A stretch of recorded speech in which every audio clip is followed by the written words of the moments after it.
Buenos días. Nos toca hoy discutir un tema harto interesante y es cómo han evolucionado las ideas en torno al ensayo clínico, tanto en sus vertientes de diseño como en aspectos éticos del mismo. El primer ensayo que he podido encontrar nada menos que lo hizo Nabucodonosor y aparece en el libro bíblico de Daniel. Él dio a 10 sujetos durante 10 días carne y vino y a otros 10 durante legumbres y agua, y encontró que la dieta vegetariana, que hoy podríamos llamar mediterránea, resultó ser más saludable. Ya en 1025, en el canon de Avicena, se hablaba de utilizar, cuando se administraba o se hacían experimentos en sujetos, un fármaco puro que hubiera sido inicialmente estudiado en animales para mayor seguridad de los sujetos humanos. En 1537 Ambrosio Paré, un cirujano de guerra francés, curaba las heridas poniéndoles aceite hirviendo. Afortunadamente para los pacientes, el aceite hirviendo lo usaban para combatir al enemigo. Se quedó sin aceite y se le ocurrió utilizar un preparado digestivo a base de yema de huevo, aceite de rosas y terpentina, y encontró obviamente que las heridas de los soldados mejoraban mucho con este preparado, mucho más que con la aplicación de aceite hirviendo. El primer ensayo clínico bien estructurado en la historia, todo el mundo está de acuerdo en reconocer el mérito de James Lind, un británico de la Armada, un médico de la Armada británica, que vio cómo los marineros, pues todos padecían en las grandes travesías por el mar escorbuto. Y él sospechó que podría alguna sustancia ser importante para la carencia de esa sustancia para esta enfermedad. Entonces hizo un estudio haciendo que 6 grupos de marineros tomaran vinagre, otros sidra, otros zumos, otros agua de mar, otros cítricos, naranjas y limones. Y encontró sorprendentemente que el escorbuto cedía al cabo de 2 semanas de tratamiento solamente en el grupo tratado con cítricos. Él sugirió a la Armada que había que tratar a los marineros o darles cítricos durante las travesías por el mar, pero no fue hasta 40 o 50 años después cuando se le hizo caso, cosa habitual en este mundo de la investigación biomédica. La primera vez que se habló de placebo fue en el siglo XIX, pasado la mitad del siglo XIX, y Austin Flint hizo un estudio en pacientes que sufrían fiebre reumática. A 13 pacientes les administró un tratamiento activo que, a base de un extracto de hierbas utilizado popularmente para tratar el reuma, y a otros 13 pacientes les administró placebo, y obviamente, aunque encontró que un paciente mejoró, la conclusión fue que el extracto no fue más eficaz que el placebo. De ahí la conveniencia de utilizar placebo siempre que se pueda. La mayoría de las regulaciones que han surgido a lo largo de la historia para controlar el ensayo clínico y los aspectos éticos del mismo y proteger a los participantes en el mismo han surgido de catástrofes que han ocurrido con medicamentos. Ha sido el incentivo para extremar las precauciones. Y una de ellas, la primera conocida, fue la ley de la toxina viriásica en Estados Unidos, que emergió en 1902 porque un preparado de antitoxina diftérica que se administraba a niños para combatir esta enfermedad, con eficacia ciertamente, estaba contaminado con toxina tetánica y murieron 10 o 20 niños a causa de esta enfermedad tetánica. Y por eso se hizo esta primera ley de control de los medicamentos en los Estados Unidos.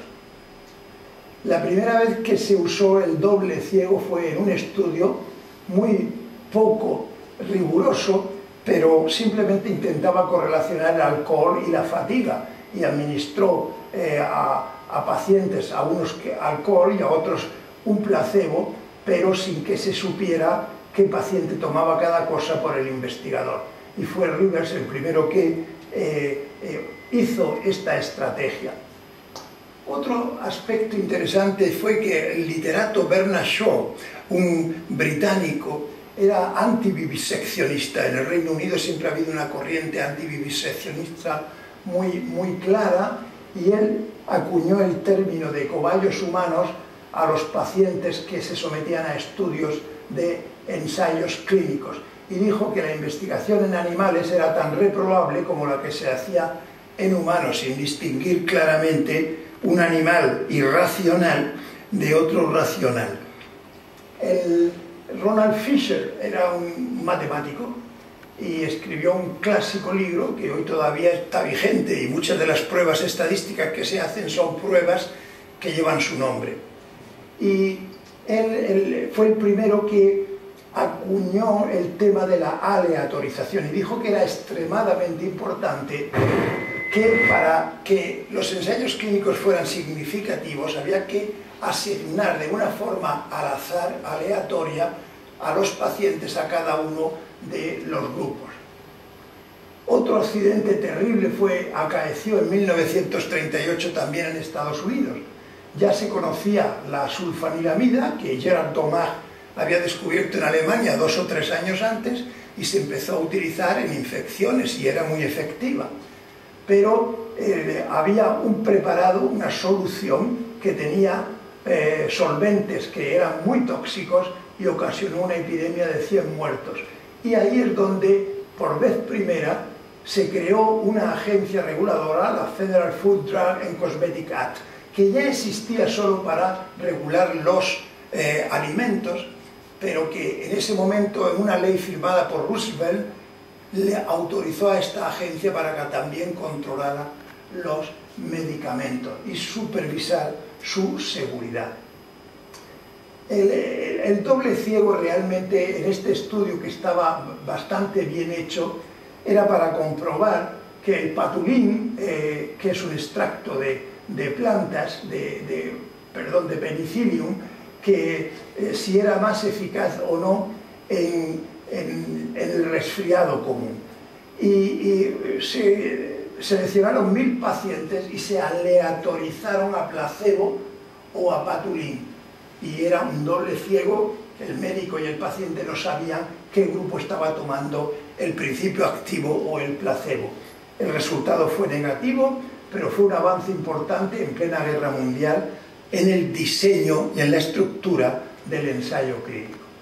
En 1947, a consecuencia de las atrocidades de la Segunda Guerra Mundial, en los juicios de Nuremberg contra los nazis responsables de esas atrocidades, se planteó un código ético 2 años después, en el 1947, que dio lugar a la primera regulación aceptada mundialmente, aunque su implementación fue muy lenta, el código de Nuremberg, con 10 sugerencias. Una de las principales, sin duda, fue el consentimiento informado. Es decir, un sujeto que participa en un estudio clínico tiene que aceptarlo voluntariamente o retirarse del estudio cuando lo desee antes de entrar en el mismo. Este ensayo que les voy a contar ahora es probablemente el estándar que después sirvió para desarrollar la metodología del ensayo clínico. Se había descubierto la estreptomicina en la Universidad Rutgers, en New Jersey, en Estados Unidos, en el año 43 por Waxman. Y Waxman hizo un acuerdo con un laboratorio Merck para crear en Virginia una planta para la producción de estreptomicina, y había muy poca y hacía muchísima falta porque estaban en la guerra mundial, en plena guerra mundial, y luego en la posguerra. Y en 1945 se crea esta planta y ya se sabía que la tuberculosis, experimentalmente, por ejemplo en este experimento tan claro en cobayos, se sabía que la estreptomicina podía curar la tuberculosis. Aquí están los cobayos tratados con placebo y los cobayos tratados con penicilina. Y vean ustedes cómo los pulmones de estos animales están tratados con placebo, están infectados y dañados por el bacilo de la tuberculosis, y aquí están limpios. Este experimento dio lugar a un ensayo clínico en 1948 que el gobierno inglés patrocinó, y la tuberculosis en Gran Bretaña en esa época producía 25.000 muertes al año, y el ensayo clínico era un fase 3 en los que a un grupo de pacientes se les asignó el tratamiento estándar entonces, que no había ninguno, que es reposo en cama, y a otro grupo se les asignó a reposo más la estreptomicina, que consiguieron 5 kilos de los Estados Unidos. Había una gran penuria de penicilina. Austin Bradford Hill, que también fue un estadístico y participó en este estudio, y que también él pues hizo varias pruebas estadísticas para analizar los ensayos clínicos, pues hizo un diseño con una aleatorización perfecta. Y en el grupo de estreptomicina, pues vean cómo hubo una mejoría considerable en 28 pacientes, el 51%, al cabo de 2 meses de tratamiento, mientras que en el grupo control solo hubo 4 pacientes que mejoraron. Y aquí está clarísimamente la mejoría sustancial en el pulmón de los pacientes tratados con estreptomicina, y aquí una mejoría más moderada. Este ensayo clínico, que se publicó en la recién nacida revista British Journal of Medicine, British Medical Journal, es un ensayo de referencia, y hay un antes y un después en el diseño de los ensayos clínicos después de este estudio. Otra catástrofe que estimuló la vigilancia estricta de los pacientes, la talidomida. En el año 61 la talidomida en Alemania se diseñó para los vómitos, la ansiedad de las mujeres embarazadas, y ello dio lugar, su administración, a miles de casos de focomelia en los países en que se utilizó. Y curiosamente esta molécula tan dañina, entonces, en los últimos años se ha reposicionado para tratar el mieloma múltiple por sus características antiangiogénicas, y la lepra por sus propiedades antiinflamatorias. En el 64, este desastre, y basándose en el Código de Nuremberg, la Asociación Mundial de Médicos hizo la famosa Declaración de Helsinki. Y esta declaración sufrió varias enmiendas en Tokio en el 75, Venecia, Hong Kong, Edimburgo y la última en Brasil en 2013. Esta declaración es hoy una pauta habitual en los condicionamientos éticos del ensayo clínico. Aún así, en el año 66 apareció un artículo que no se lo querían publicar, de Henry Becker en el New England Journal of Medicine, y en este artículo recogía un número. Él recogió por lo menos 40 o 50 casos de transgresión de las normas éticas del ensayo clínico, incluido las normas del Código de Nuremberg, y le permitieron publicar unos 22 casos aproximadamente de esa transgresión de las normas. Este artículo también sirvió para llamar la atención sobre la necesidad de ser más estrictos a la hora del ensayo clínico. Este es sorprendente realmente. El estudio Tukas-Heath sale a la luz en el 72 porque el New York Times lo reveló.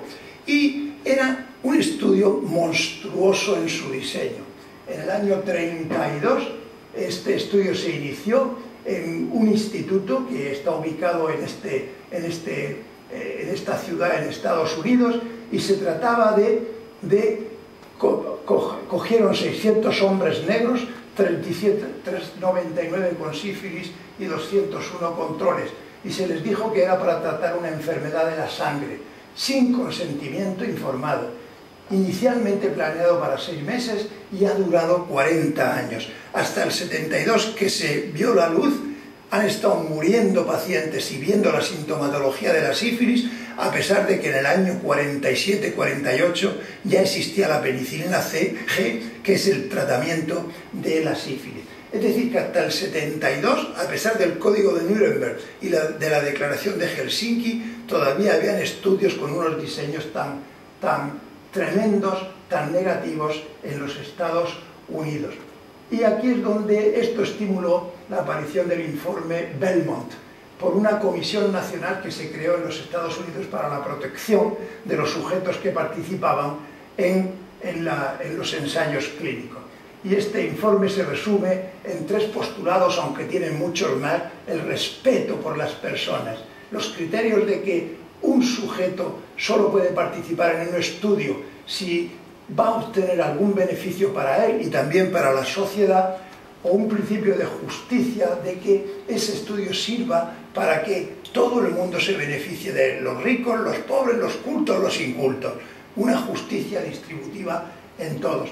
Pero realmente lo que resalta a lo largo de todos los postulados del informe es la libertad del paciente para entrar o salir cuando quiera en un ensayo clínico. También en el 82 la Organización Mundial de la Salud tomó cartas en el asunto, porque se veía que, a pesar de los códigos que se habían publicado hacía 10, 20, 30 años, no se seguían estrictamente las normas de protección de los sujetos, y entonces elaboró unas guías internacionales que también eran llamadas a diseñar el estudio siempre bajo la óptica de la protección de los sujetos. La Comisión Internacional de Armonización, que elaboró también un poco después, en el 96, una guía de buena práctica clínica que se sigue habitualmente en tiempos actuales. Otro paso importantísimo en el control de la ética y de los ensayos clínicos es los registros. Es decir, hoy es obligatorio cualquier ensayo clínico que antes de iniciarse se registre en una fuente de datos para que tenga público acceso cualquier persona que quiera consultarlo. La Organización Mundial de la Salud tiene un registro, la FDA tiene el registro clinicaltrials.gov y la EMA, la Agencia Europea del Medicamento, tiene un registro de ensayos clínicos que se llama EUDRA-CT, y aquí aparece cómo acceder a esos registros. Hoy está perfectamente clasificada las distintas etapas del desarrollo clínico de un medicamento que en anteriores píldoras hemos ido descifrando paulatinamente. Entonces, desde los primeros estadios de la investigación y el descubrimiento del fármaco, hasta el desarrollo no clínico para asegurarnos de que el fármaco es seguro y de que farmacocinéticamente posee unas propiedades óptimas para su administración a sujetos, pasando por la fase 1 del ensayo clínico y luego, si se superan las fases 2 y 3, que también se han explicado en sendas píldoras, hasta la gestión del ciclo de vida y la farmacovigilancia después de la aprobación del medicamento. Pues muchísimas gracias.